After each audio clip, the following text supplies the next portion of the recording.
शौकत मनीर नियाजी तरह ना मनीर नियाजी की एक मिसरे की भी है वे तो तिन्ना मिसरियां की दो मिसरियां की भी नज़म। मैं उस तरह दो मिसरियां तो चौं मिसरियां दो नज़मां ने दो मिसरियां दियां ते एक जिहड़ी है चौं मिसरियां की। मैं सुनाउणा इन्हां दा नवान दे के जे कदी फिर नज़म का नवान है जे कदी फिर फजरी उठ मसीते जावां अपना सबक पकावां मैं फिर एक वारी बह टुक्कर ते मक्खन रख के खावां मैं। अगली नज़म है छोटी जी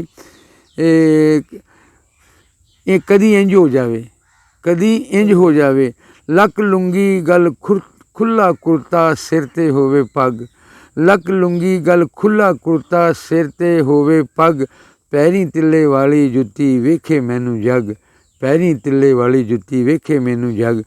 तो एक अगली नज़म है अपने कोल बुलावी ये चौं मिसरियां की नज़म है।